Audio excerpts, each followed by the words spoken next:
second here. My apologies. Okay, so that's going. All right, I'm gonna start over. I apologize.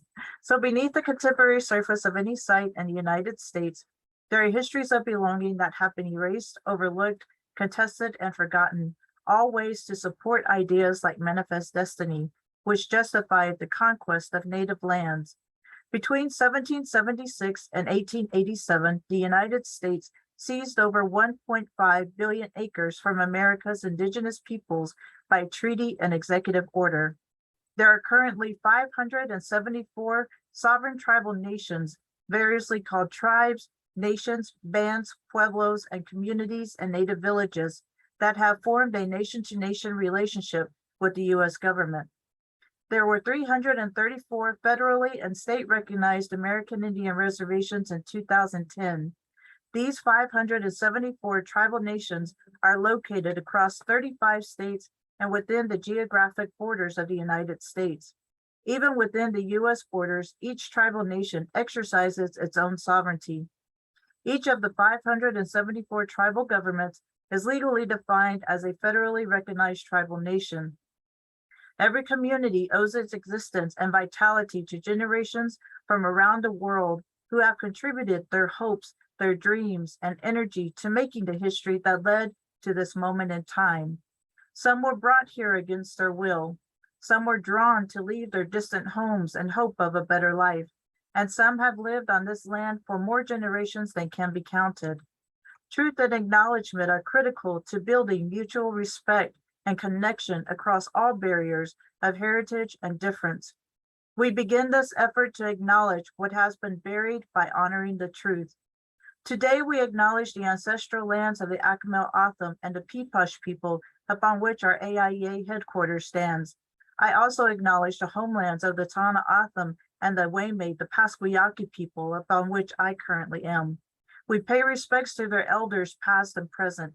Please take a moment to consider the many legacies of violence, displacement, migration, and settlement that brings us together here today. And please join us in uncovering such truths at any and all public events. So again, I just want to say thank you for allowing us this few moments to read this land acknowledgement. I think it's very important that whatever public event you have and at every opportunity that you provide a land acknowledgement at the homeland, traditional homelands of where you are currently at. And so I just want to say thank you for allowing us this time. So at this time, I would like to do introductions, and I would like to start with our executive board members who are on the call today. And so we'll start with our Vice President, Esther Nystrom. So Esther. Yes, good morning. Can you see me? Yes. Okay, good morning. Yat kedo shidane she Twitter cheat me nishla. Biligana bashachin. Akini dashi che. Biligana dashinale. She Esther Nystrom she. Hi, my name is Esther Nystrom. I'm the Vice President of the Arizona Indian Education Association, and I currently work as a cultural lesson provider and also a cultural Native American regalia designer. So thank you for being here today, and it's wonderful that we can all be here together. Like you had.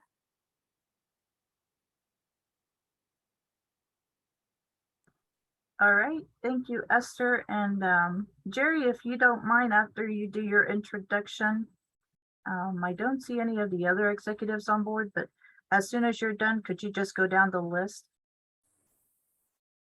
Sure. Hello, everyone. My name is Jerry Thomas. I am the Secretary for the Arizona Indian Education Association. Right now, my current role, I work at the Salt River community where I work in the recreation department. I am a rec coordinator 1, and I'm glad to be here. So going down the list, I have Rebecca Ronstadt.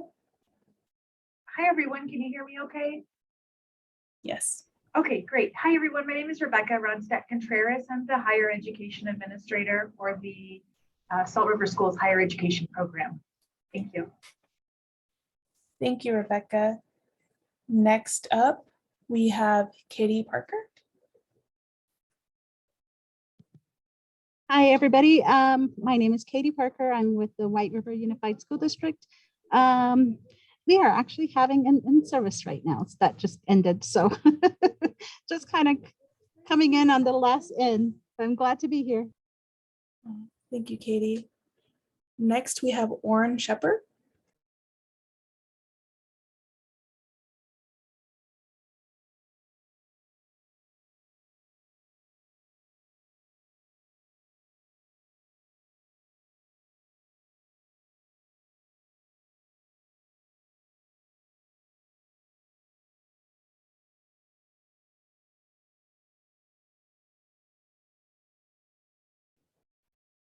Okay, if not, do we have Sheila on the line? Yes, I'm here. Hopefully you can hear me. I'm Sheila Cypress. I'm the Native American Program Coordinator with Scottsdale Unified School District. Thank you, Sheila. Then next we have Jamie.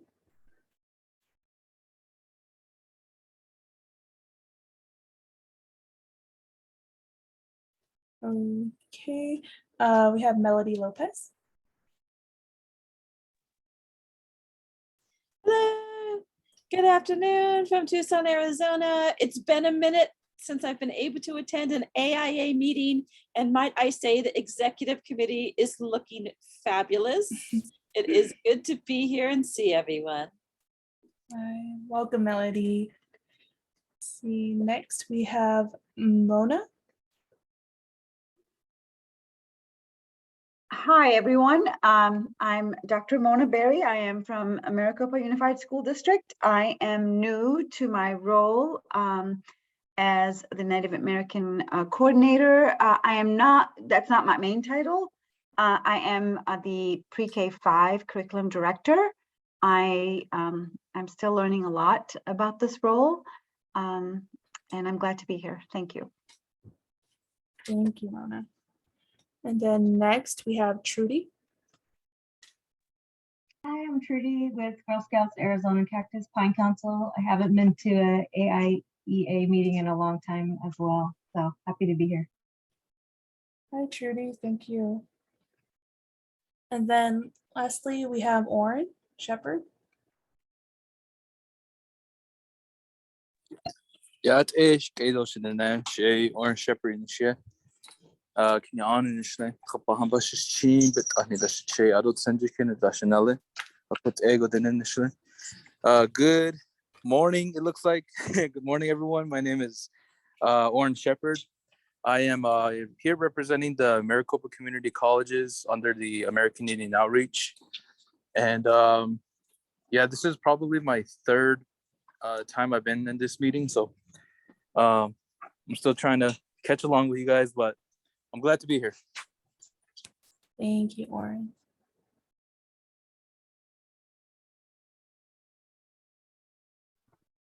All right, thank you, Jerry. I appreciate that. And for everybody, it's great to see everybody. And yes, I'm really happy to see a few of you who've come back, and it's been a while since we've seen some of you, but I know we've all been busy and all out there doing great things. So it's just great to see everybody. So thank you again for joining us. And I saw where Jamie Deschini actually had to step away for a while. Jamie, if you're there still, if you don't mind just providing a quick introduction. If not, we can move on.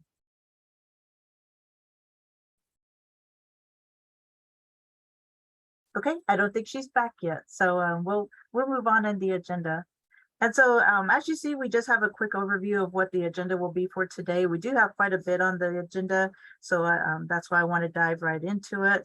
We have our welcome land acknowledgement introduction, so it's just what we just did and completed. Next, we'll do our approval of the minutes for the past meetings we've had this past few months. We'll have our president's report, as well as the treasurer's report, Indian education updates.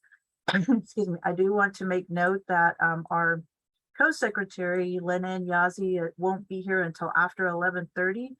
Hopefully she'll be on the call once we come to the Indian education updates for ADE. She can provide that update. And I don't see Joaquin on the call, but he usually does our NIEA updates. And I haven't gotten anything from him for any updates, but I will share out the upcoming conference for that. Next, we'll have this is just an official notice for the upcoming election, which will take place in October. And so we will be taking nominations this month, throughout this month, until the meeting takes place again in October. We'll share a little bit more about that when we get there. Next, we have the South Mountain Community College video support. Lynn will provide some information about what that's about. And then we'll go into our old business, which is our student scholarship, and our new business, which is our upcoming leadership camps, as well as some membership information I'd like to share out. We'll end out with our program share outs. And so that's a little bit about what we'll be doing for this meeting on the agenda today. Next, we have our approval of the minutes. And I am going to turn it over to our secretary, Jerry.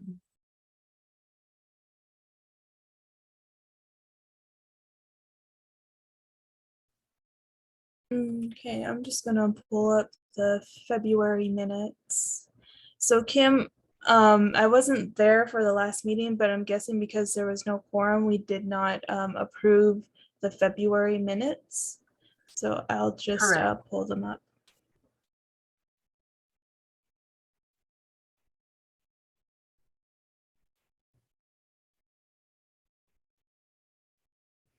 Okay, if it's okay, can you pull down the slide and then I can put my screen up? Thank you.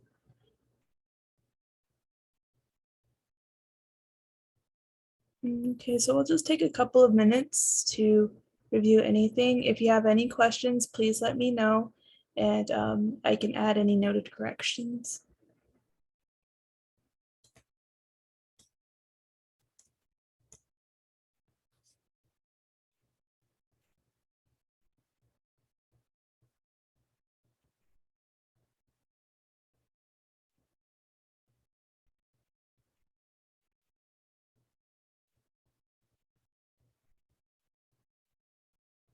I will edit the font.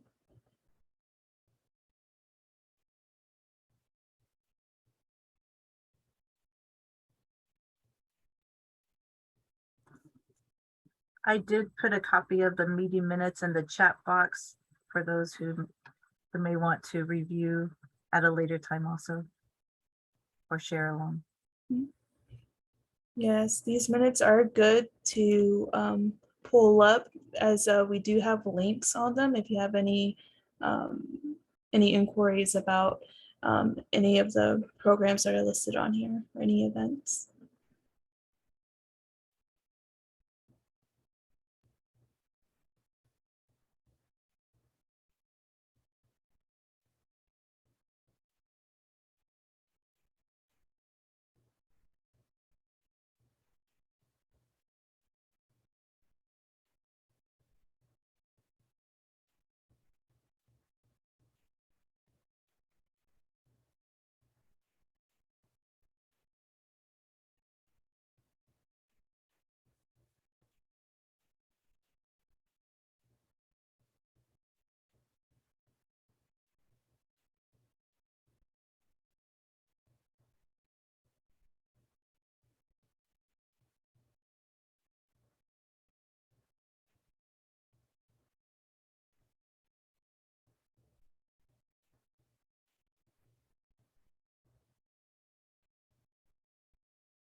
Okay, that's our February 18th meeting minutes. If no one has any questions, I'd like to call for a vote for approval. I'd like to make a motion to approve the February meeting minutes. Okay, motion on the floor. Is there a second? This is Jerry and I second. Okay. Second on the floor. All those in favor say aye. Aye. Aye. Aye.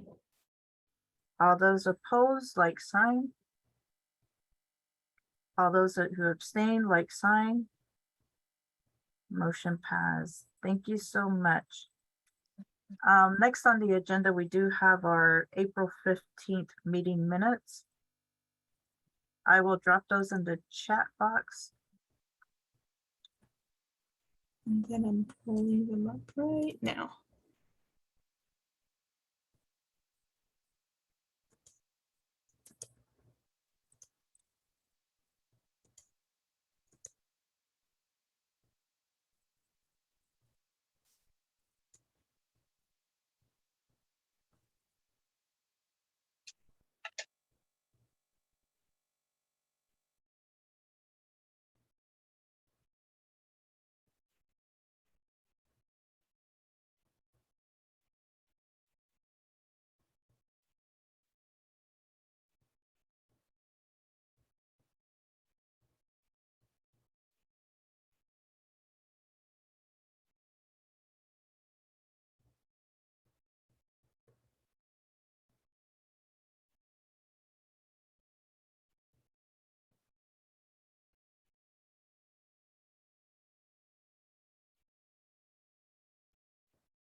Okay, those are the meeting minutes for April 15th. If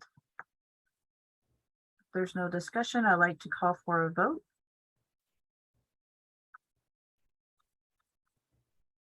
This is Jerry, I motion. Okay, motion on the floor. Is there a second? This is Esther. I'll second the motion. Okay. Second is on the floor. All those in favor say aye. Aye. Aye. Aye. All those opposed, like sign. All those who abstain, like sign. Motion has passed. Thank you so much. I appreciate that, to get those out of the way.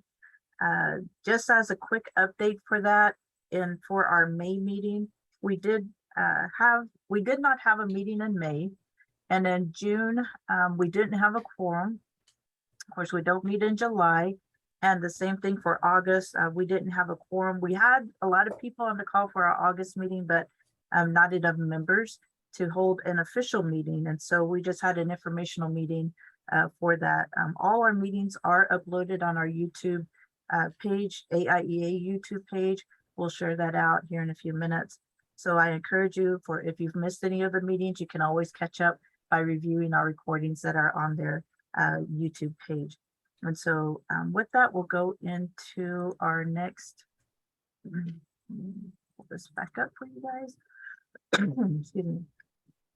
Next on the agenda is the president's report. And so with the report that I wanted to provide, let me get back to my notes here.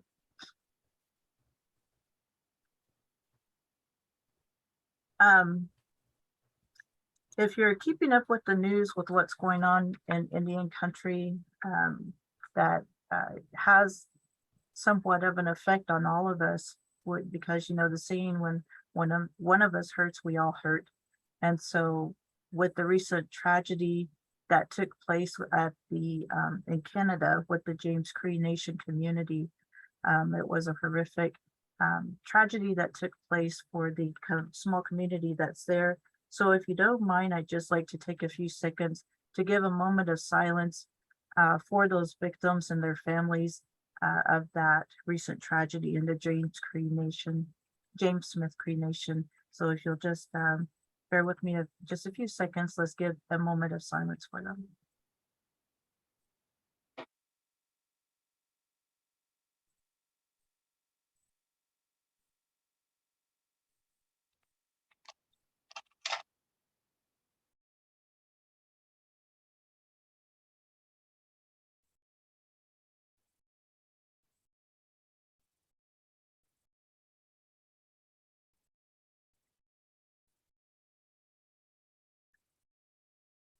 Thank you. I appreciate that.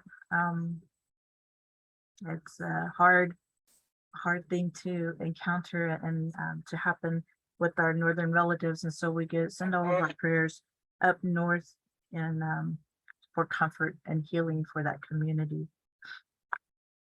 I did want to go into our Arizona Johnson O'Malley Quarterly Forum. I always bring this up, but I think it's very important because it's one way where all those who are involved with the Johnson O'Malley program across our state will have a chance to share their feedback as well as their challenges or barriers that they may encounter with the program. And so we created the forum, and our first one we had was in January of this past year.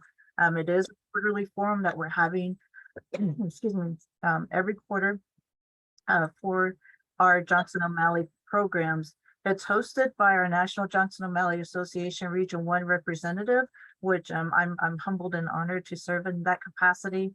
I've been working with the State Department on pulling this together. And so far it's been a great success. We've had a lot of participation and a lot of questions that have been asked and a few answers that have been shared. We do have the Bureau of Indian Education, both the manager as well as the representative for our region, who's been a part of these forums, who have been sharing out answers to any of the questions we may have.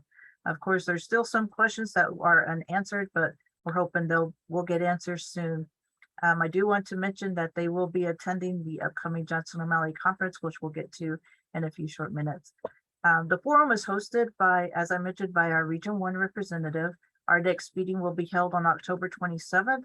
We do hold these in the morning time, starting at 9 o'clock until noon. So if you want to mark your calendars, that will be our next date for our next forum. Again, that's October 27th from 9 to 12. We do have an email list that we send out some notifications of the meetings, as well as any information that is relevant to what was shared during the forums. If you would like to be on that email list, then please feel free to contact me and let me know you would like to be added. Or if you want to just drop your information in the chat box here, I'll be sure to add you to the list. The purpose of this forum is for all JOM contractors in Arizona to unite and discuss any challenges with JOM, to gain guidance and share best practices. At this forum, we discussed the student count process, which was discussed in length about what that process looks like and how we can make it more unison.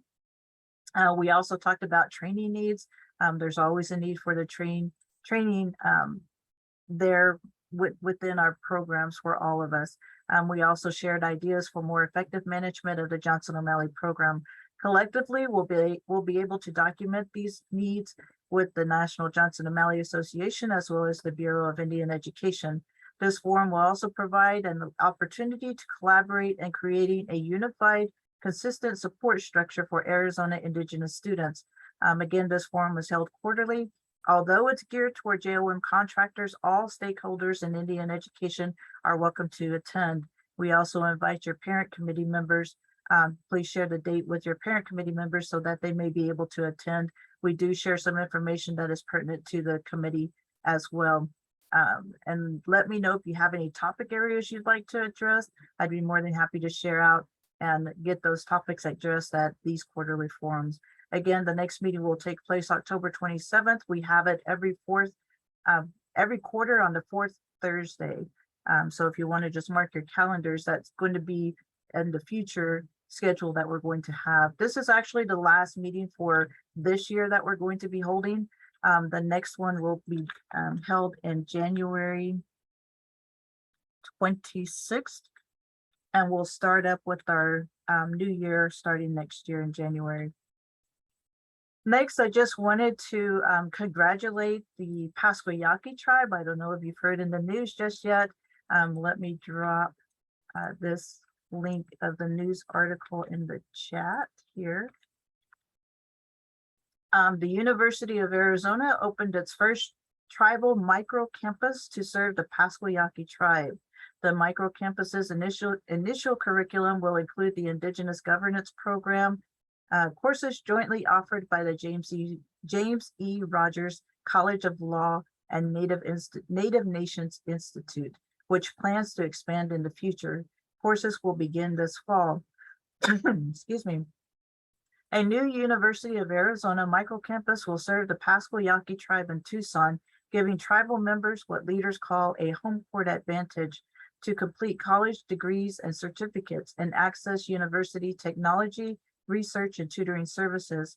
The university celebrated the grand opening of the microcampus this past Tuesday with a ribbon cutting ceremony in the newly renovated 5,000 square foot space. The building, which sits just east of the tribal reservation, which formerly housed the Hohoko Middle School. And so I just wanted to acknowledge and congratulate the Pasquayakis on bringing that to their tribe. I think it's a very collaborative effort, and it's something that is well needed, especially for the issues and things that we face within the Native community. This is just one pathway and a stepping stone into making that path open up for all of our Native students, specifically for the Pasquayaki tribe. Again, I did drop the link to the article if you would like to take some time to read more about that event. And finally, I just wanted to acknowledge that on a national level, the National Center for Education Statistics, which is the NCES, will host a webinar on the 2019 National Indian Education Study, Qualitative Data Companion. It's a mouthful. On Monday, September 12th, NCES will host a virtual roundtable discussion to introduce the recently released 2019 NIES Qualitative Data Companion and examine the various applications of this qualitative data for researchers and stakeholders.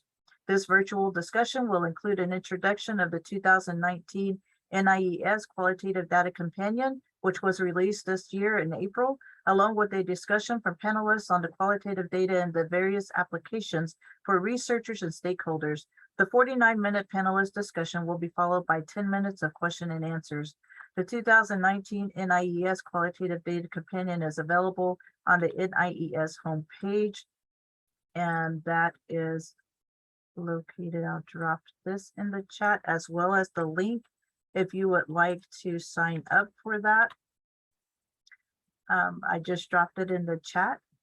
And again, you can find the data comparison on their homepage, which is also in the chat box there.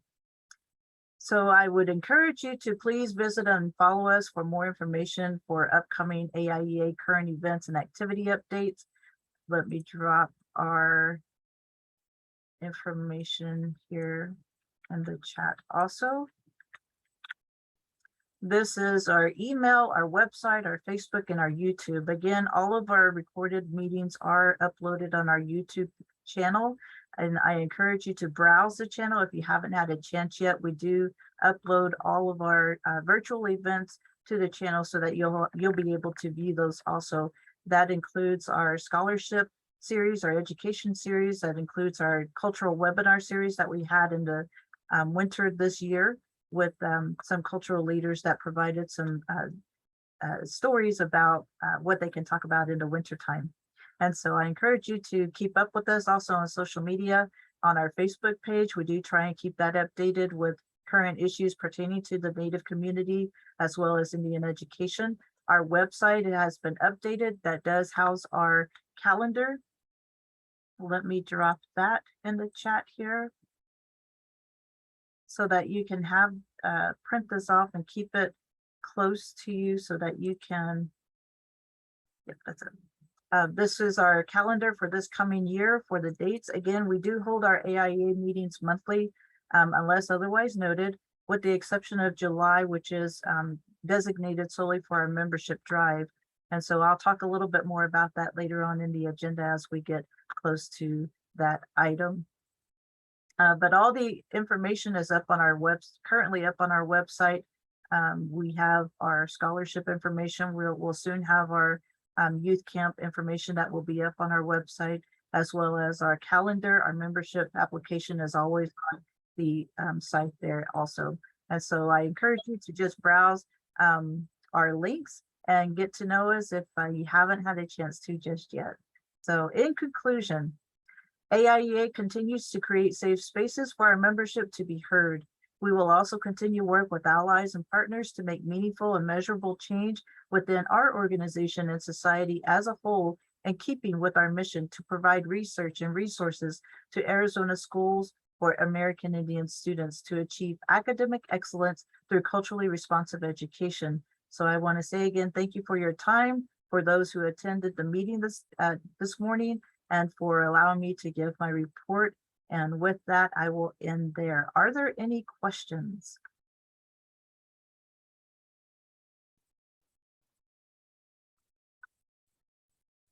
Okay, if there are none, let's see if Travis was able to hop on. Excuse me. Oh, I did want to mention, I'm glad I had this slide because I almost forgot. Upcoming conference opportunities that are taking place next week will be the National Johnson O'Malley Association Conference that will be held in Las Vegas at the Flamingo. Registration has closed. We have reached max capacity on this conference. We actually have 700 attendees registered. That's the max, and that's the most. I think this is the largest JOM conference they've had to date, if not in some time. I think at the last conference there were, I think we barely made 300, maybe 250 to 300. But so this is going to be a little bit more than half, but we're looking forward to the conference. The group booked, what is it, the hotel group booking anyway, has been filled. So those rooms are no longer available. So there are other rooms available, but they will be priced at the regular rates for what they are during the time that you're wanting to stay. But this will take place September 19th through the 21st. Again, we are looking forward to, we have some great speakers lined up, and we're looking forward to having everybody join us. And so again, that's next week, in 2 weeks on the 19th. And next is the National Indian Education Association. This will take place October 5th through the 8th. Goodness, excuse me. In Oklahoma City, Oklahoma. I believe registration may have, is still open for that. And I know that as of this week, the host hotel is full. And so they request that you book your stay at the other 2 host hotels that are on their website. And I'll pull that information up whenever we get closer to the update for that. But I just wanted to make note of that, of those upcoming conferences. Any questions? Okay, if there are none, we can move on in the agenda, which is our treasurer's report. And I do not see our treasurer has joined us just yet. And so for his report, I am going to look at our April minutes. Let's find those here.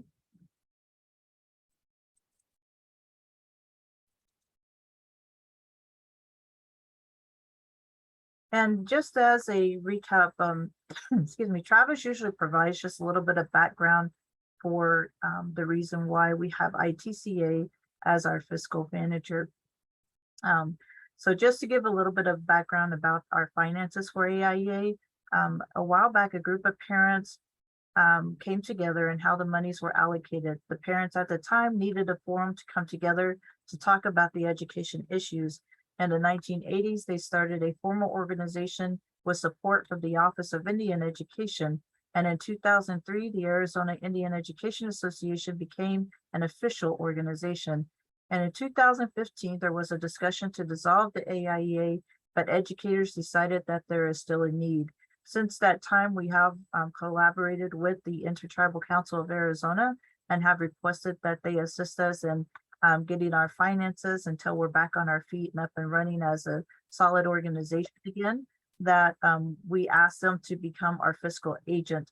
So since that time, they have been graciously taking care of our organization to this day. And so I just wanted to provide a little bit of background for that process of how it came to be. So I'm looking back at our April meeting minutes.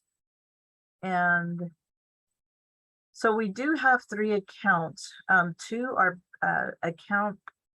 financial accounts, and the third one is actually just for purposes for credit card during our silent auctions or any event or activity that we have that requires payment.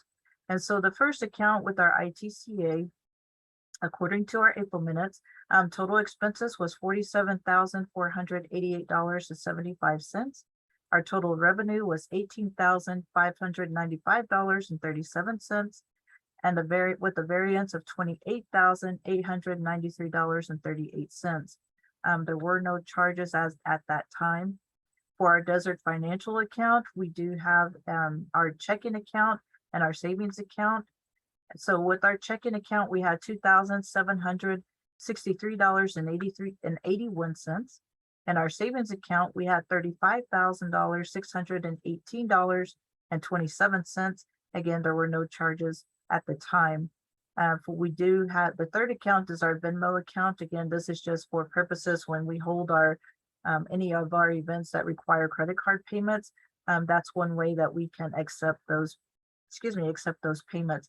To date, and as of the April minutes, and I know for sure to date now that there are no funds in that account for our Venmo. And so that is the treasurer's report to my knowledge. And so do any of the executives have anything different? This is Esther. No, that sounds exactly correct. Sounds good. Thank you.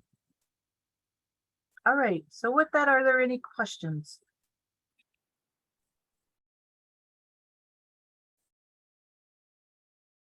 All right.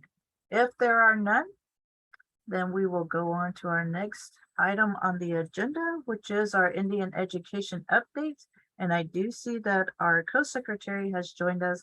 So Lynanne, if you don't mind doing a quick introduction before you provide the updates, it would be appreciated. Thank you, Kim. Yat Shailan and Yazi and Asia to a headline initially though my dish is chain, Tanazani the Shado Kiani additionally. Hi, everybody.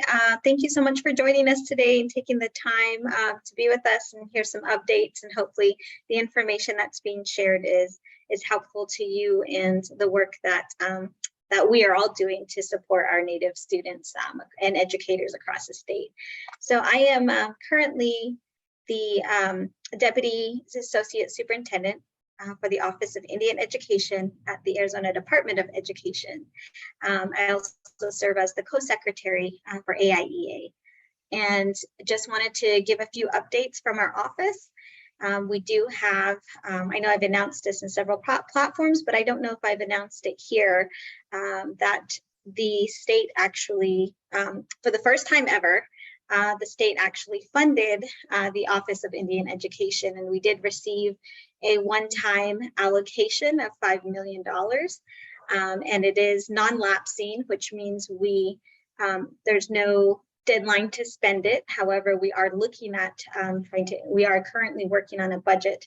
We're looking at about 3 to 4 years in utilizing those fundings to sustain the office. Of course, this is, as we see it, some startup funding. We definitely would love to see the office continue to be funded, just as an ongoing funding and not just a one-time funding. But we are absolutely excited about the $5 million. And so there's many, programs and looking at providing technical assistance to the field, also looking at, professional learning. We're also looking at providing assistance grants to actual schools, because we want that funding to also go directly to our educators and to our students. And so that will, again, be coming in the next couple of years. We're also currently working on the strategic action planning process recommendations that were made. There is the document is on our website, and I'll go ahead and show you all, or I'll share in the chat our website. We have a lot of really great resources and information that we try to keep up to date with. And so looking at those recommendations, and determining kind of what is within the purview of OIE as far as the services we provide and the agency overall from ADE. And so moving on to the next thing, also staffing. We're excited to also expand our team. We're currently interviewing for a program project specialist who we hope to bring on in the next month or so. And then we're also going to be hiring a data specialist. We did receive, applications, so we'll be interviewing for the data specialist position. We also currently have open the tribal liaison and policy coordinator position with ADE. That's not specifically under OIE, but it's under EDI, which is Equity, Diversity, and Inclusion. Also in the future, we'll be hiring for the director of strategic partnerships. So a couple of opportunities coming up to join our team at ADE. So just be on the lookout. I will also, that information is going to be shared out in the coming months when it's available. Upcoming professional learning opportunities. We have an Indigenous text project that we're partnering with Arizona Humanities on. It kind of a 3-part series, and the first one is coming up on Indigenous Peoples Day, actually on October 10th. And we had 60 slots available for educators to engage in Indigenous texts and how to utilize that in the classroom.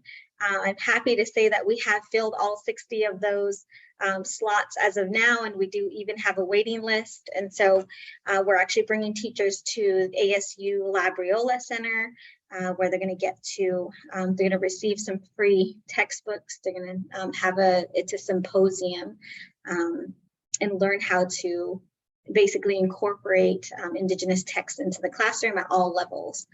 So we do have educators from K through 12th grades that are going to be joining us.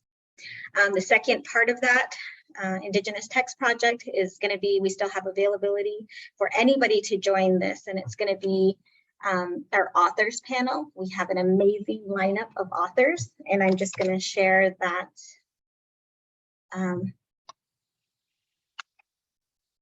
Let me see, I'm going to share that flyer here. After my presentation, I'll go ahead and put it in as a PDF document. So I'll go ahead and share that flyer with you all. Please join us. We have up to 500 spaces available, and I think we've filled a little over 100 as of now, and that's going to be in November. And so you have some time to register, you have some time to join us. It will be virtual, but we have some really great authors that span different age levels. Again, Indigenous authors. And then the last thing I wanted to share is just, I'll go ahead and share our website with you. Again, there are many, many resources on there, contact information, all of our PL opportunities that are coming up. If you want to learn anything about our office, we've got contact lists for tribal education departments. So hopefully that will be helpful to you all. And I'm just going to go ahead and end my updates here. But if anybody has questions, I'm happy to answer any questions. Thank you. Thank you, Lynn. Appreciate that. And are there any questions for Lynn before we move on?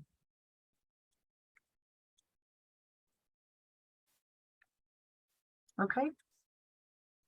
As she stated, she'll drop some information in the chat for what she discussed, and then of course we'll provide a follow-up email after the meeting so that you can have that information also. Excuse me, Kim. Yes, Katie. I just wanted to say, I am so happy to see the office get funding. Because I remember when there was just a 1.5 person staff at the State Department. So it's really good to see we're moving up a little. Yes, absolutely. Absolutely. That's great to see that they're finally doing something to help us out. I agree with you. So that's wonderful news, Lynn Ann. Thank you for sharing that. Yeah, absolutely. And thank you, Katie, for sharing. I know that you have you're well aware of the history, right, of what's been happening in Indian education in Arizona. And so I know it's definitely exciting. So we certainly need to now up our game and show what we can do with when we are a funded office, right? So, and we look to you all as well to provide recommendations for how we can better support the field. So thank you, Katie, for all that you do as well. Absolutely. All right, if there's no questions, like I said, as always, it's just great to hear wonderful news and happy news, excuse me, when it comes to Indian education for our students. Next we have and thank you, Lynn Ann, for providing that update. Excuse me. Again, if anybody has any questions, please feel free to reach out to our email. We'll make sure that those get addressed. And thank you, Lynn Ann, for providing that for the Office of Indian Education. Next update we have is from the National Indian Education Association. I do not see Joaquin on the call with us today. He is usually the one who provides a very detailed update on behalf of NIEA. So I will provide a very shortened version for everybody. As I mentioned, there is the National Indian Education Association Nationals Conference is coming up on October 5th through the 8th. That will take place in Oklahoma City, Oklahoma. They have a really great lineup for their conference. If you get a chance to attend, I highly encourage you to do so. I will drop that link for that conference in the chat. And again, please note the host hotel Omni in OKC downtown is now full. They request that you book your stay with the other 2 host hotels or other hotels nearby. Secondly, with NIEA, I wanted to acknowledge, if you keep up with our Facebook page, you'll notice that we've shared a video that they recently put out, which is called Backing the Breed. And this is a joint effort in protecting Native students from cultural discrimination. If you've also been keeping up with our news, especially for Indian education over the past few years, even as recent as this year, we've had several of our Native American students who have been affected by kids or other kids cutting their hair or touching their hair or having to do with their long hair, is particularly with the young men, the boys. Goodness, excuse me. And so this is an effort that they've put out, that they're collaborating with several states. And we're happy to acknowledge that Arizona, our state, is actually one of them. And so I just want to read a little excerpt that I'll put in. Let me put this in the chat. You can also see Backing the Braid video, watching this link here, as well as, excuse me, what I'm about to read here, the short description of what this is. The National Indian Education Association is actively working with partners in Arizona, North Dakota, and Minnesota to advance Native education for all. The NEFA, which is the NEFA acronym. So this project is a collaboration between tribes, state education offices, educators, and Native education advocates to advance NEFA legislation in the respective states and implement NEFA in the classroom. And I just wanted to highlight for Arizona. In Arizona, NIEA is working with the Intertribal Council of Arizona Incorporated, ITCA, the Arizona Indian Education Association, which is us, and the State Office of Indian Education to develop tribally approved content and legislative policy recommendations. This is a very important issue and topic. Like I said, it's been something that we've been advocating for quite some time. So we're really happy that we actually have a national organization that is being helpful in pushing and providing that support and trying to get the Native education for all implemented into the classroom for our state. As you'll see in the email, that we've had collaborative, they're working with not only Arizona, but also North Dakota and Minnesota to try and get these implemented at the state level. And so it's really good that we do have that support. So I encourage you to keep up to date and keeping up to date on what's taking place with that. And if you can provide any support, we would sincerely appreciate that. And so that is all that I have for the National Indian Education Association. I will once again reach out to Joaquin to see if I know that they work on a lot of legislative issues, so I will try and get a more detailed update and send that out in a follow-up email along with their update for today. Are there any questions in regard to that? All right, if there are none, then we will move on to the next item on the agenda, which is our notice of the 2022 and 2023 AIEA officer election.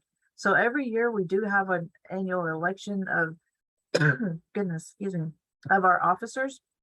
So this year the election will take place next month at our October meeting, October 21st. So I do need to put out the notice right away that if you have any names in mind that you would like to nominate, please email them to our email address. And goodness, I will put that in the chat once again. We are always open for support.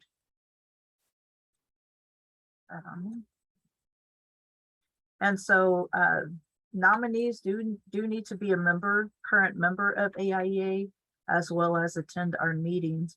And so we do have all the officer positions. Again, we nominate and elect every year. So that includes 5 officers, which is our president, the vice president, the treasurer, the secretary, and the co-secretary.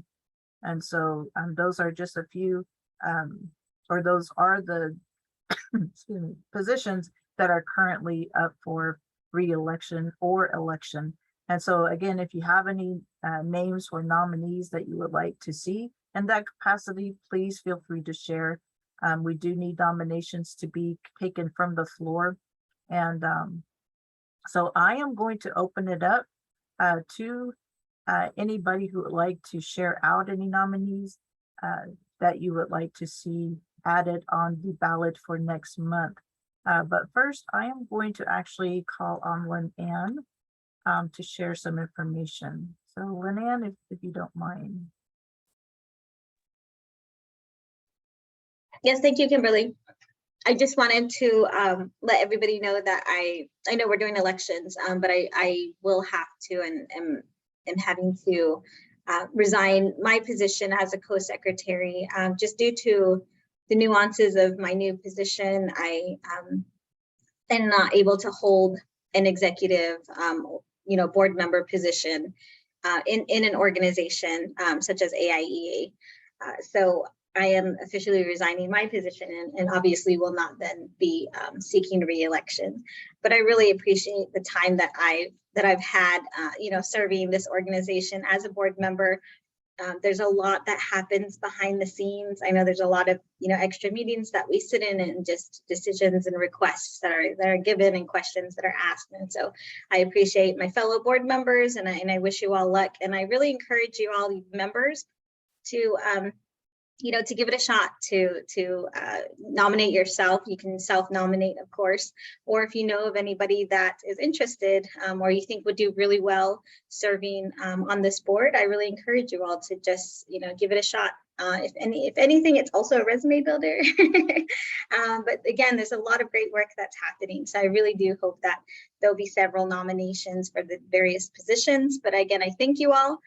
So I'll be resigning my position. I will stay on as an AIEA member, and so we'll still continue attending the meetings and everything.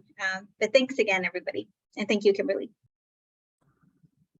Yes, we were very sad to hear that she has to resign because Lynn has been a strong advocate and supporting us during our executive meetings as well as the overall organization for AIEA.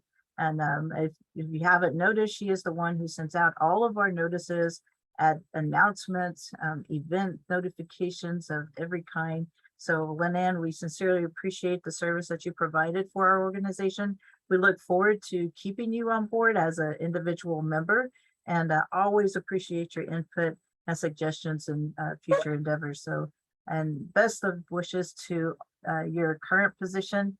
It's exciting. We're very happy and thankful that you are still a part of AIEA, and we know that you're going to continue to do great things in your capacity there at the Office of Indian Education. And just as a note, if you need any support from our organization, please always feel free to reach out to us. So thank you. So with that, we do have, again, the officer positions. There's 5. There's the president, vice president, treasurer, secretary, and co-secretary that are up for elections that will take place next month. And just as a note, I'm not sure if any of our executives want to share out a few minutes of the reasons why you would like to be reelected. Excuse me. So I'll allow a little bit of time because I do know that with the exception of Travis, who is not currently on the call with us today, that those of us who are currently as officers would like to seek re-election. But I just want to state that it's been an honor and a privilege to humbly serve as the president for the organization. There is a lot of work that goes into it. It does take a lot of time, but it's been such an honor to help provide a pathway for our educators and providing updates and information at every meeting, and to keep everybody updated as much as possible, as well as providing our events that we have throughout the year. We are looking forward to the upcoming events, as well as trying to get back into getting back to in-person and back to normal as we possibly can. And I know that for all of our students, it's a passion to try and help them with their academically succeed within education. And so coming from that concept of knowing and understanding from an Indigenous perspective, from a Native American perspective of what our students go through, what they've incurred, just seeing what my own children went through with the K-12 system. They are currently both in college, or one is actually in college and one has graduated from college and is currently working in the field that she pursued. But just seeing the effects that they had to go through in school, it's always been a passion on my heart to try and create pathways and to create bridges so that our students, our Native American students, can move forward and academically succeed and to overcome many of those challenges and barriers that come before them. And so I'll end with that, just as a note that it would be an honor to serve again. But again, it's open to anybody, any of our members who are a part of AIEA that would like to serve. Please do not hesitate. I want you to feel comfortable in nominating, either self-nominating or just nominating yourself. And so I'm going to open it up to our other executive officers. We'll start with Esther and then we'll get to Jerry, and then open it up to those members who would like to provide nomination names. So Esther. Hi, good morning. Thank you very much. I would like to continue as Vice President for AIEA. I like giving the support that our students need, as you were saying, Kim, and to back you up and to back up all of the officers and the ideas that our teachers and fellow educators are bringing to AIEA. I've been on the board for, I believe 5 years. I'd like to continue to stay and help support, and I know there's a lot more work that needs to be done, and I currently have some additional time to put towards AIEA's movement. I know that our students need our help, and our teachers and our administrators as well in guiding what we need to do to encourage and heighten Indian education. So please nominate me for vice. I'm nominating myself for vice president again for this upcoming year. Thank you.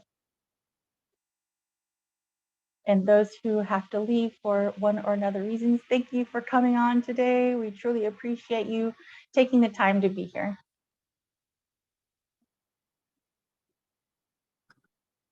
Thank you, Esther. Jerry? Yes, I will throw in my nomination for myself as the secretary. I do like this position. I've been doing it for about 6 years now, and you know, I really do like AIEA and the purpose that it serves. I know when you guys met me, I sort of almost grew up with AIEA almost. I started as an intern. Before that, I was just an elementary school tutor, beginning my career and trying to figure out what I wanted to do. And you guys, you've seen me grow as a graduate student. You've seen me grow as a professional, and you know, it is because of AIEA. It is because, you know, I took the steps to grow as a professional, and you know, where I am now, I'm happy where I work at, but they are happy to, you know, accommodate our schedule in order for me to still be included in AIEA. So, you know, I am very grateful, and I'm just, you know, I'm happy to stay. So again, yeah, that's my official nomination for myself as secretary. Thank you, Esther and Jerry. I appreciate that. And so I'm going to open it up to the rest of the members for any nominations that you would like to provide. Again, just any of our AIEA members are welcome to be put on the ballot for next month. They will be on the agenda. So I do need to know those names. If you're thinking and considering, please feel free. We have a few weeks left that if you're considering to join or put your name on the ballot. Again, please do not be afraid to nominate somebody else outside of who's currently here. We always welcome new opportunities and new ideas, fresh ideas. And so this is just what's on our passion. And I know that our current officers have done a fantastic, absolutely wonderful job in moving AIEA forward. And the passion that they have is the same as mine. And so with that, are there any other nominations that you would like to put forward?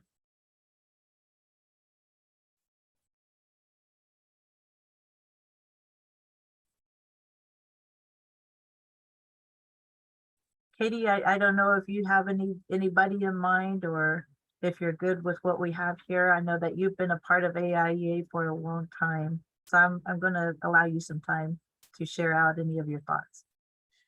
I was actually going to make a motion that we close nominations with Esther as vice, Kim, you for president, and Jerry for secretary. because I really think that speaks a lot if you're putting forth and wanting to continue. I think myself with Lynn that the positions that we're in, this allows us from participating as officers. And that's sad, but we'd have to go through the governing board to actually, make something like that happen. But I do feel comfortable recommending you all for another year of service. And I really think maybe that should be something we should discuss in the bylaws so that it's a continuing and not just kind of dropping off and restarting all over again with like a 1-year nomination. Right. My Absolutely. recommendation. Absolutely. And we'll get to that with the bylaws committee coming up later in the agenda. We'll get to that. But thank you, Katie. I always appreciate your input. Like I said, you've been a part of AIEA for quite some time, so you know the ins and outs for almost from the beginning of this organization, and your thoughts are always very highly considered. So thank you for your vote of confidence. I would like to put forth a nomination to nominate Travis Lane back as our treasurer. He has done a fantastic job of keeping us fiscally in line. And being a part of ITCA, I think it just even more enhances his position as a treasurer for us with that. For co-secretary, I would like to also throw a name out there for Monique Sosi, who is also a part of ITCA. She's been a great advocate for AIEA and has attended meetings in the past, as well as she has a lot of resources and contacts that she's provided for our membership that she forwards to us, and we try and get it out to our membership as well for students and our educators alike. And so those are just 2 other names I'd like to include for that. And if there's any other nominations, please again feel free to let us know. As far as treasurer and co-secretary, we do have, as Katie mentioned, just a cease of nominations for. Katie, did you want to put that in a motion? Yes. I motion that Esther,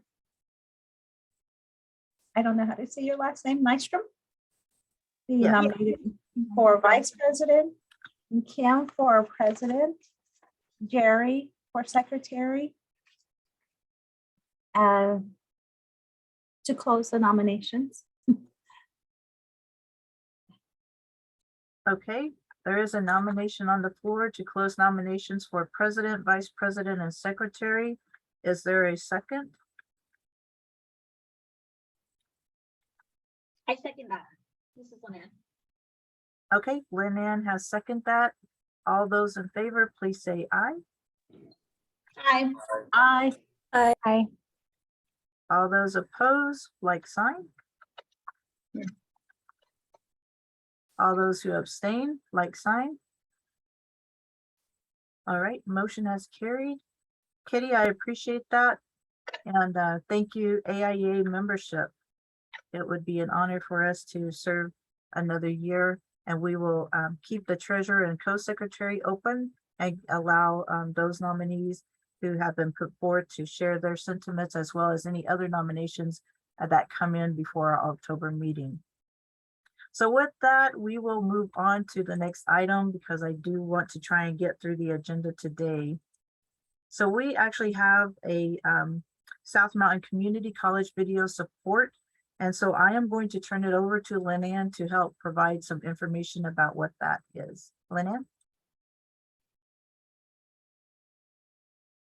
Sure, thanks again, Kim.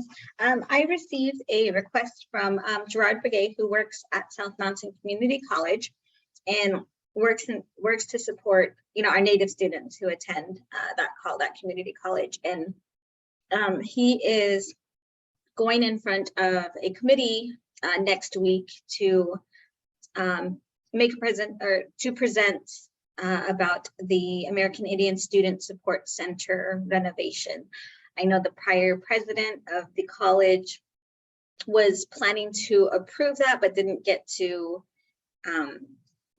it to its final stages before they left. And so Gerard is now having to really advocate for that renovation to continue. I know they already have the plans. Everything was kind of already, they'd already done the research. They were ready for the renovation. And so he has requested that he's asking if AIEA can provide a video of support in just stating like a 1 to 2 minute video and stating the importance of having such a center and keeping it updated, you know, just to have that support on campus. I know for me, when I was at ASU, we also had what we call the American Indian Center.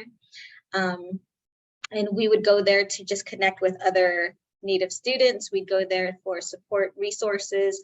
I know they have the American Indian Student Support Center or Student Support Services on campus now. So there's these different centers on various campuses and universities. I'm sorry, colleges and universities. And so I'm just bringing it to AIEA. He's asked me to provide that video, and I'm happy to share that space with anybody else if anybody else would like to join in on that support as well. So really, I'll just be recording like a 1 to 2 minute video and sending it to him. He's going to put it in his presentation. Again, just stating the importance of having such a center and keeping it renovated and up to date. So I'm happy to answer any questions if anybody has any.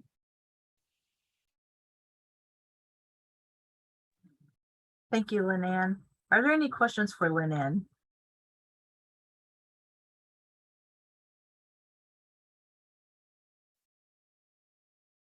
I think it's important that we provide that support. And South Mountain Community College, as part of the Maricopa Community Colleges, has always been a big supporter of AIEA, not only by, excuse me, by providing us location space for our meetings, but also serving on in the organization in various capacities on several committees, as well as providing donations and items for our events and activities, as well as bringing awareness to our organization for AIEA. And so I would be honored, and I think it would be great if we could provide that support. And Lynn, I think you'd be great in providing the video. I'm a little shy. It may not look like it, but when it comes to videoing yourself or putting yourself out there like that, it's a good thing though. And so I have this on the agenda because I think we do need a vote from the membership that it's okay for Lynn Ann or any other AIEA member to provide a 1 to 2 minute video in support of this renovation for the Native Center there at South Mountain Community College. So I would need a vote from the membership that we do approve for this, because it is a, they are speaking out on behalf of AIEA. So we do need a membership vote that that's okay for it to be put out there. And so I'm going to open it up for a discussion. If there's no discussion, then I would like to call for a vote. So I will open it up.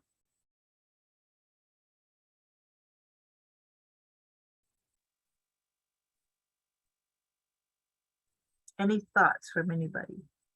Hi, it's Esther. I think that's a wonderful idea. I have actually participated and visited the American Indian Institute at Mesa Community College, and it is very beneficial for our students to have a place to go and to feel secure and be supported. So I'd like to make a movement to approve an AIEA member to speak on behalf of creating a safe space at South Mountain Community College.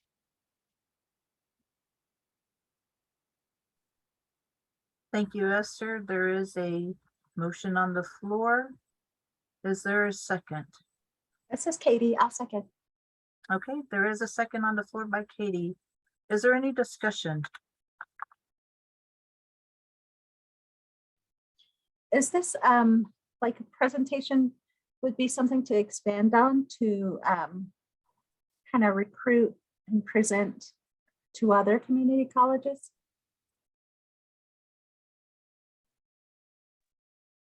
Lynn Ann? That's a great question. I know that this was specifically due to Gerard trying to push forward the renovation because he was getting pushback on it and they were considering not doing the renovation at all. So they are giving him time to basically convince them, I think, to move forward with the renovation and the new staffing that has come in. And so this is specific to SMCC, but I mean, I don't see, why we couldn't. I think that could be a future topic for AIEA to kind of discuss and maybe look at the different ways that we are as an organization providing that support, right, and that voice to help advocate for community colleges or other maybe initiatives that are happening throughout the state as well.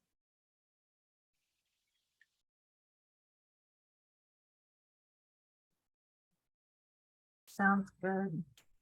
And yes, that is a good question, because I think it would be good if we can share that out to the other colleges to show that AIEA does support these types of spaces for the Native American students. I think mainly because when you go to college or away from home, you're seeking a home away from home. So these type of spaces are what are provided for those Native American students who are seeking higher education. So I think keeping the upkeep of these spaces as well, just for the safety and just to show that they do honor and respect our students, and maintaining that space is really important. And so thank you, members, for sharing your sentiments and your thoughts on this. And I agree that this is a wonderful idea. So thank you, Lynanne, for bringing that to our attention and for sharing out that information. And if you're able to share the video with us at some point, please do so. We'd love to see that. And so we do have a motion on the floor, a second. And is there any other discussion on this topic?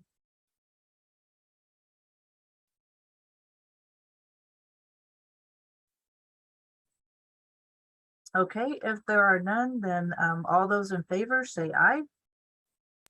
Aye. Aye. Okay. All those opposed, like sign.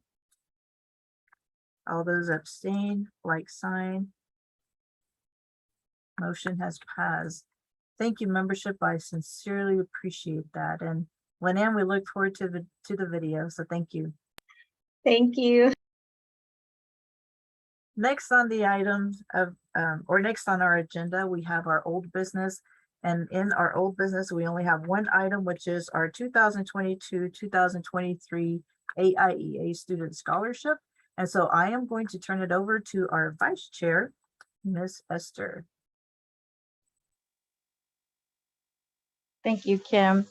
Okay, so our 2022-23 Student Scholarship Application Form, just to give you an update, it is eligible for students who are 7th through 12th grade. They need to be attending an Arizona school, actively attending. Also, they need to be an enrolled member of a federally recognized tribe. They have to demonstrate excellence, creativity, initiative, and leadership in school, community, and cultural activities. And so with that, they needed to also have a cumulative GPA of 2.0 or above. And it does also include community college and university students and graduate students as well. And so we did open this scholarship application, and the original close date was August 26th. However, the original date was August 5th. And we received a few applicants, but we wanted to open the opportunity for more students to apply. So we extended it 2 weeks to August 26th. This year, I don't know what happened, but we do have a total of 17 students that applied for this scholarship. And so, like I said, it was closed on August 26th. We currently are tallying the total points. We do have a rubric that we follow to make sure that each student receives equal opportunity to win the scholarship. And so these students will be notified next Friday, and also the memberships as well. And so the For college, we had 3 different sections. We had academics, exemplary, and make a difference. And this scholarship is $700 per category. And so we also have high school, academics, exemplary, and make a difference. And then we have middle school, which was just in academics. For our high school, they could receive up to $400. And then middle school was $150. And so we, like I said, we are currently looking at their applications and all of the pieces that they've submitted, discussing themselves and what they do for their community and in school. And it's always a blessing to hear what they're doing and how they're doing as well. So please just be ready for an email to come out with those winners. And then we are asking them to attend a ceremony on November 18th so we can celebrate those who have won our scholarship. Are there any questions?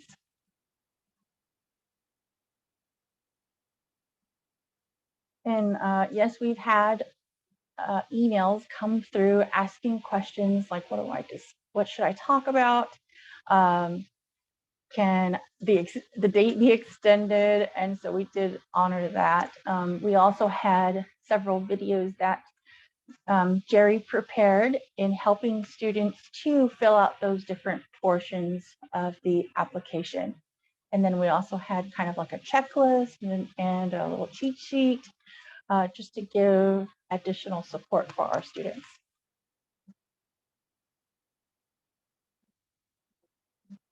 All right. Are there, like I said, any questions? I don't see the chat. Oh yeah, there we go.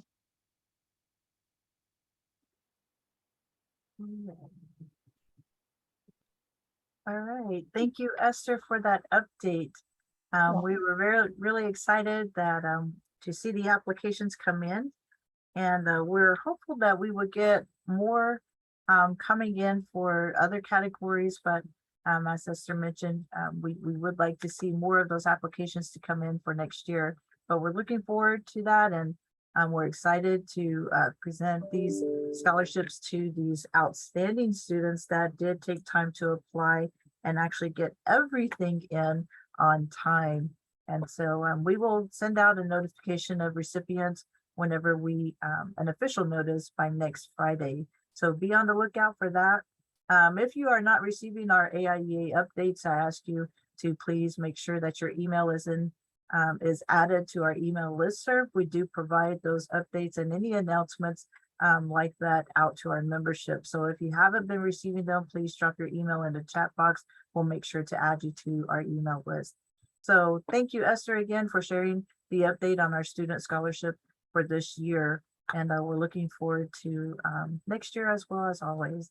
So if there are no questions, we will move on in the agenda to new business. There's only a couple of items on this for our new business, and I see I have the wrong picture up there, excuse me, for our winter camp.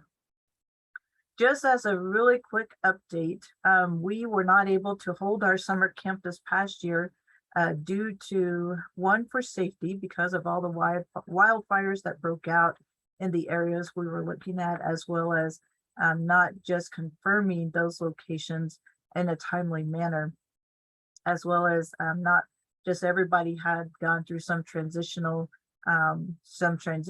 with life and work. And so we just couldn't find time to all get together to meet and plan. We didn't want it to make it a rush decision on trying to pull something together. We wanted it to be meaningful and well thought out. So we decided to postpone or just to cancel our summer youth camp, and we look forward to our winter camp. So our winter camp, if there's anybody interested in serving on the committee, we just recently started.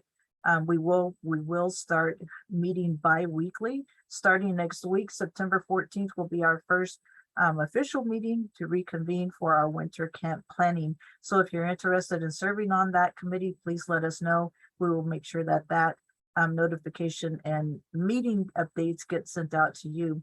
We welcome those who are interested in helping us. It's a lot of fun, and we welcome new ideas and fresh suggestions for what we would like to do in the winter camp. We do have a theme that's been selected. It's called, now it just slipped my mind. Esther, do you remember, or Jerry?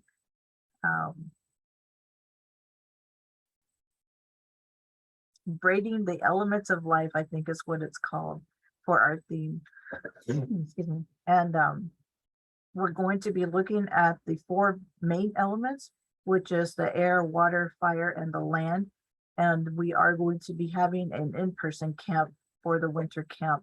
We're currently looking in southern part of Arizona at the Santa Rita mountain range area, and collaborating with the University of Arizona on a campsite by the 4-H, or not the 4-H, the CALS group, which is the College of Agricultural Life Sciences there at the university.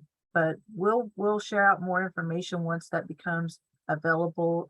That is just tentative right now. That's one of the locations we're looking at, as well as looking at in the Phoenix area around the Salt River Valley area for that. The dates for the youth camp will be December 16th through the 19th. That is going to be a Friday through Monday, so please mark your calendars and start gathering students who might be interested. This camp is for 7th through 12th grade students, and if they're interested in attending, we will get the registration form out. It will be an online registration. Again, once that becomes available and updated, then we will send that information out as well.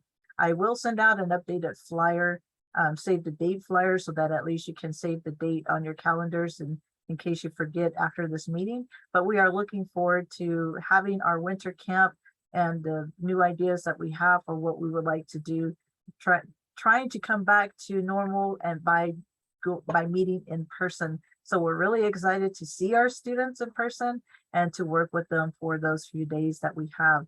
So we're trying to put it in between to where we have the winter breaks for all of our school districts. And we're hoping those dates, plus it's a weekend date, so we're hoping that will accommodate and work for all of our students throughout the state of Arizona. So we'll provide more information once that becomes available. I am a co-coordinator for the camp. My other co-coordinator is Enrique Salt. She works here at the University of Arizona, and she's been great on helping pull all this together, as well as serving on the committees in the past. And so again, we'll provide more information as it becomes available. So please keep apprised of your emails and in the coming announcements from AIEA. Is there any questions?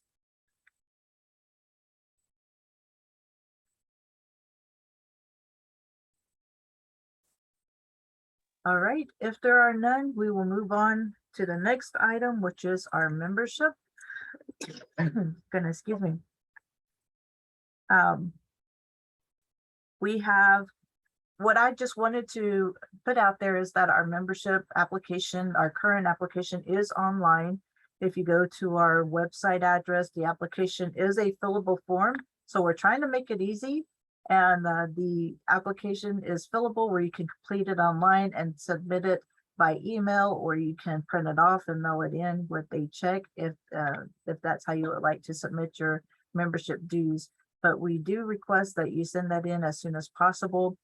This is just to keep everybody updated on our membership. We do want our membership to grow, so we encourage you to please help us spread the word about the membership application, to share it with others who may be interested in joining our organization. Again, we're open to new suggestions and fresh ideas for events and activities for our organization, as well as keeping apprised of all the legislative issues that surround Indian country. And so we do our best, but we always welcome those who would like to assist us in helping share that news and to get that awareness out there. So again, our membership application is online for that. With the membership, I just wanted to make mention of our bylaws. I would like to see a bylaws committee created. We do have current bylaws, and then we started a committee. Oh my gosh, Katie, I don't know if you remember when we tried that. It was some years back, maybe 2015 or 16. We had a bylaws committee that had recommendations to update the current bylaws that we're using. We never took a vote as a membership on those recommendations, but I would like for a committee to revisit that. It is very tedious and line by line work. So if you're interested in serving on a bylaws committee, please let us know. We will make sure to get that together and start sharing out some meeting dates so that we can start reviewing that. In addition, I did want to make mention of a time change for our AIEA meetings. We've over the past few years, we've had to start at 10 o'clock. We've had them start at 11 o'clock, but just due to the current membership that is here, I would like to propose a new time change for our meetings, that we move it to start at 12 o'clock. And I'm open for suggestions. I'm good with any time. I can always accommodate, but these are just some concerns we've had from past membership, recent membership, about the time of trying to get online and to attend these meetings. So I'm going to open it up for a few minutes just to share out any time change suggestions that you would like to see.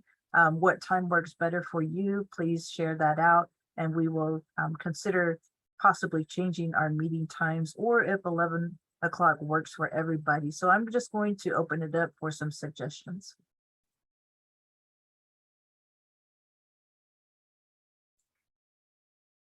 I think the time is fine, but I think everyone is kind of coming out of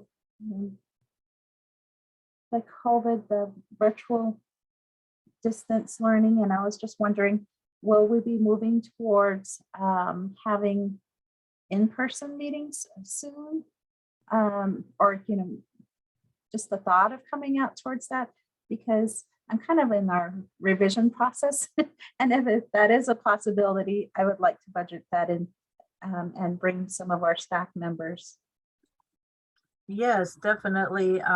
We probably will have one more virtual meeting, and then once we have the new officers on board, or the official officers for this coming year, I try and leave it up to that administration to decide how we're going to move forward in our meeting dates and our locations. But we do foresee that we will try to return back to meeting in person. So just putting it out there. Thank you, Katie, for bringing that up. So if you're wanting to host an AIEA meeting, again, we do meet monthly. Currently, it's every third Friday from 11 to 1 p.m. If we do have professional development, it's usually we allocate that from 1 to 3, but we are looking at moving back to being in as normal as possible. So we are looking at holding those as in-person meetings again. And so that is a discussion that will be once we elect the officers next month, and then we'll look at possibly November. Maybe that could be our first back to in-person meeting again, but something to highly consider. So thank you, Katie. Any other thoughts?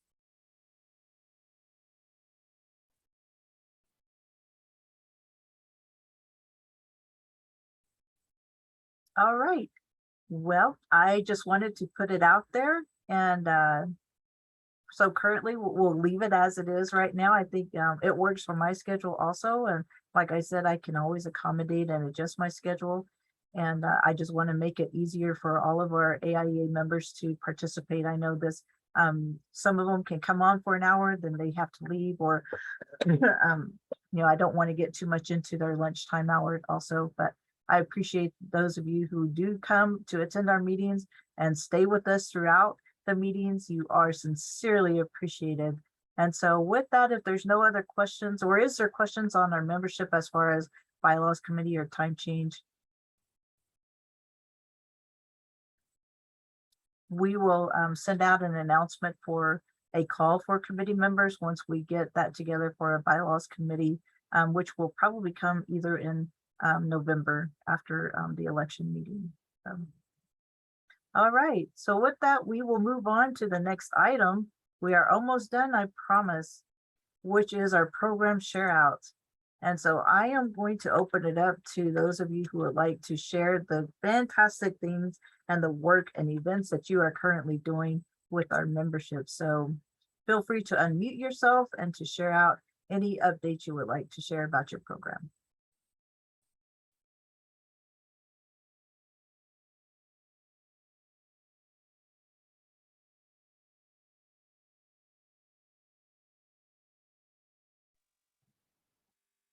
Hi, this is Esther. I do like to wait to make sure that if anyone's excited and want to go first, I let them give them time.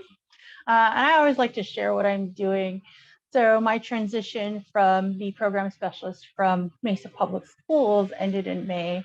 And so I have went independent. I am currently working on teaching Native American students about the 22 tribes of Arizona. So whatever that field or teacher or activity that the teacher is looking for information, I bring those into schools. So I've had small groups as of now going into different school districts and providing that cultural education and hands-on activities. So after school programs, live readings, Navajo readings as well, cultural regalia. So I can teach how to do ribbon skirts, make Navajo skirts, Navajo ribbon shirts, and also Altam Pipash style clothing. Also regalia like chokers, beading. So I noticed this when I was a program specialist that that there aren't very many cultural teachers out there willing to go into the schools and give those lessons. And we find that teachers are uncomfortable with teaching those lessons because they just don't know. So I congratulate OIE moving forward in teaching those students that it is okay to teach about Native American culture and do it properly. But if they are uncomfortable, I am providing those services. So if you want to get a hold of me, I will put my email in the chat so you can write that down, give me a call. I also am working on Native American regalia design. So I do provide for additional fun, entertainment, and also making sure that our families are provided for. I do create regalia for different people. I've been traveling lately. I went up to Washington and provided lots of different skirts to the Muckleshoot tribe peoples up there. So I sold out, which was awesome. But that's something that I've been doing lately. And I just started this, so I'm still building my website. It's taking a while. I'm a little older, so it's taking a minute to get my website up. But I do have an email, and so I'll put my email in there. And if you're looking for someone to come in and teach cultural lessons, I will be teaching a session next week with Kim at, I do forget the name of the conference, but it's held at the Wolf Lodge. I'll also be teaching a session at JOM. And I'm just putting myself out there and the knowledge that I know. And I hope and encourage all of you to share whatever you know with teachers and students, because, our time is short here on Mother Earth. So whatever you know, put it out there. Thank you. Hi, I would like to share what I'm beginning to kind of work on through at MUSD in Maricopa. I am partnering with the Auction educational community and our HR department to kind of begin working together to recruit Indigenous teachers and paras to kind of get them into the program. I'm taking advantage of the new ADE scholarships that they're going to provide. So we're going to think about some ways that we can start doing that.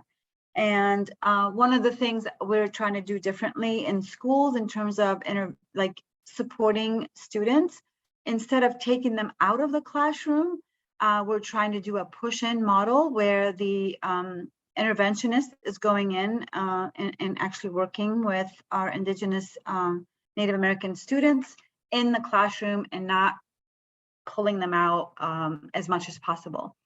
The other thing we're trying to do, I reached out to, I think, Miss Thomas from ADE, Office of Indian Education, and we're trying to coordinate with her some PD, professional development, for our teachers, relevant to culture and Native American culture. What I need help with, and I've been trying to get like some resources about some consultants that can help, like I need contact information for storytellers, something for Indigenous art. If you know of anyone who provides that for schools, can you please send me their information? It's I've been trying, but I'm not really familiar with the state, or I don't know where to go for that. We can't hear you, Kim. Sorry. Yes, definitely. We will send you some information. I have a few contacts. Lynanne or Esther or anybody else on this call may have more that might be closer to your area. I'm down south in Tucson area, so I know a lot of people in this area, but I can send you what contacts I do know that may be willing to travel up to your direction for that. But if there's anybody on the call who does have those contacts or resources, please feel free. I think Mona had dropped her email in the chat earlier, so we will also share that out, Mona, as a follow-up and a follow-up email that we send out after the meeting. So that way, hopefully you'll get more contacts for what you are seeking as far as the, thank you, Mona, for dropping that in the chat again. And as far as the storytellers, Indigenous arts, there's a lot of contacts that can be provided to you. And so we will get those to you as soon as we can. And so thank you again for sharing out with the wonderful work that you're doing there, especially partnering with the auction and making great things happen for your community there. And so thank you for sharing. Esther, I did want to say thank you for sharing out. I completely forgot and spaced about even bringing up another conference, which is taking place next week. And it is going to be taking place, excuse me, the 13th through the 15th. I was trying to find my flyer here, but it's called Sparks of Possibility. And this is a conference that's being put on by the Sun Clan Consulting Group. And I will share the flyer out in a follow-up email as well. I believe, excuse me, registration. I'm not sure if they're still accepting, but it is taking place at the Great Work Lodge there in Scottsdale. It's a 3-day event. And as Esther mentioned, she and I will be doing a presentation on the last day on Wednesday. And we are going to be presenting on how to have a successful Indian education program. Successful Indian Education Committee, I'm sorry. So that's one of the presentations that we will be working on for that particular workshop. And there's a lot of great topics that are going to be happening over the 3-day conference that will be taking place. Day 1 is going to focus on career and job options. Day 2 will focus on We Are One. You've got to reach them to teach them, developing healthy social networks and skills for living a healthy life. And day 3 will focus on our successful Indian education committees, preserving language and culture, Native American leaders throughout history, and student ambassadors in action. And so we're looking forward to presenting at this conference. It's a focus on Indian education, and it's to inspire 7th through 12th grade students, educators, administrators, counselors, and parents. So if you have the opportunity to attend, I encourage you to do so, or even just sit in on a few of the workshop presentations that will take place. I will, excuse me, send the flyer out to you guys in a follow-up email, so you will have that available for you. So thank you, Esther, for reminding me, and just wanted to share that out to our members who are currently on the line now. Is there anybody else who would like to share out program share outs?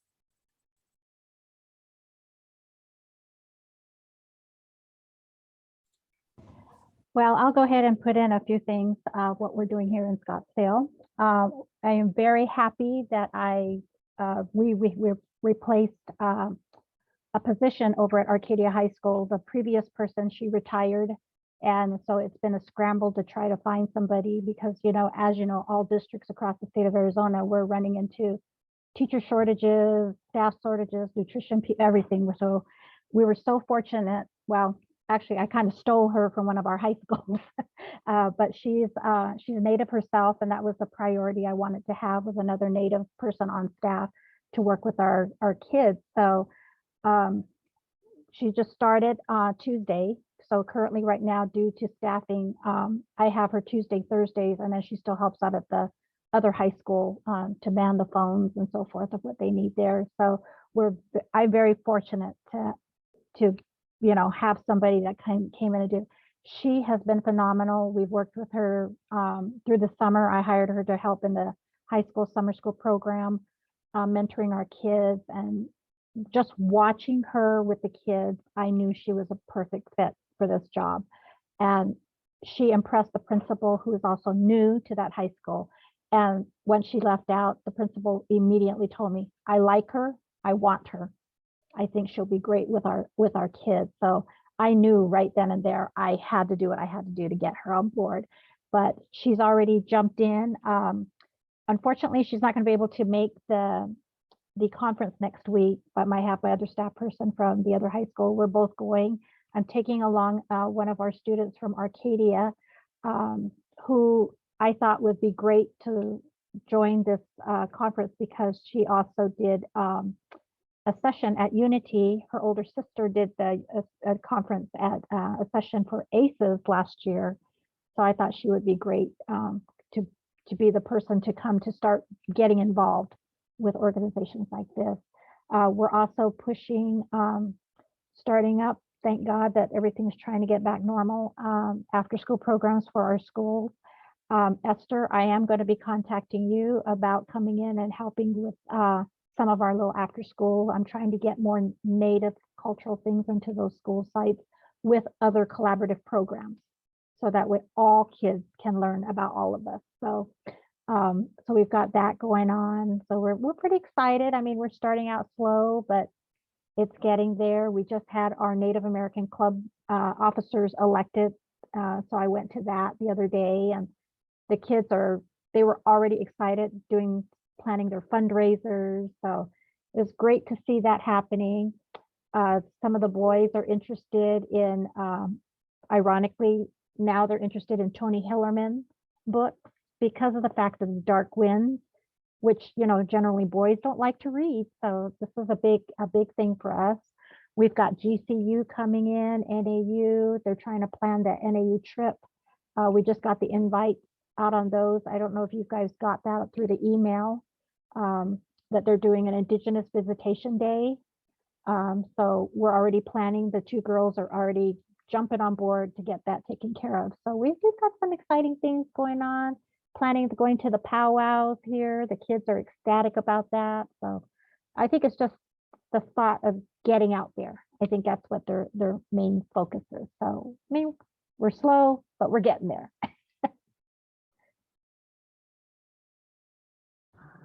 Yes, thank you, Sheila. You reminded me of our other conference that's coming up in October, later in October, which is our after school conference. This is the second year that they've had an Indigenous Education or Indigenous Advisory Committee be a part of the planning process of bringing Indigenous workshops to that after school conference. We don't want to miss out on, as Sheila stated, getting back to in person, and our own program here in Tucson is going to be starting in person after school activities as well. And so, but that conference will be held on October 23rd, I believe, for that one. And that's an after school conference that we'll send out some information if you're interested in attending that. It's just a one-day conference for that. So thank you, Sheila. You're doing great things as always. And it's good to see you here in the meeting and look forward to seeing you soon.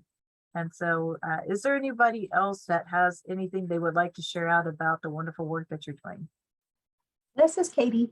I don't know if you guys remember during the last meeting, I invited everyone to come up to our tribal fair. And our school district went through the parade and we won first place for school group. So we have this big trophy on display in our office. So we're pretty proud of that.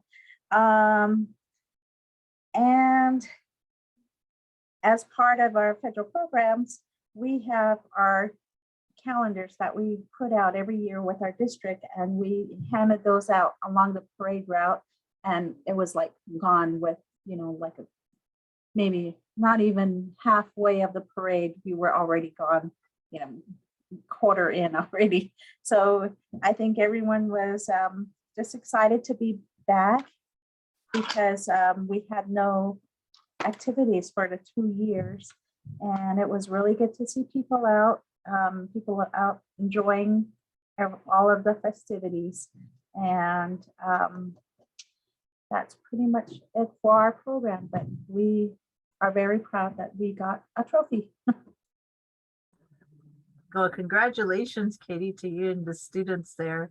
And thank you for sharing the calendar. I did receive that once I came back to the office after my summer break. And so I appreciate you forwarding at least one of those two, or a couple of them, to our office here. They're great calendars that are highlighting the White Mountain Apache people there and in their language, their tribal languages. And so it's a great calendar that we put up in our office here within our district. So thank you, Katie, for sharing that out with us. And how exciting for the students. First place, that's amazing. Is there anybody else?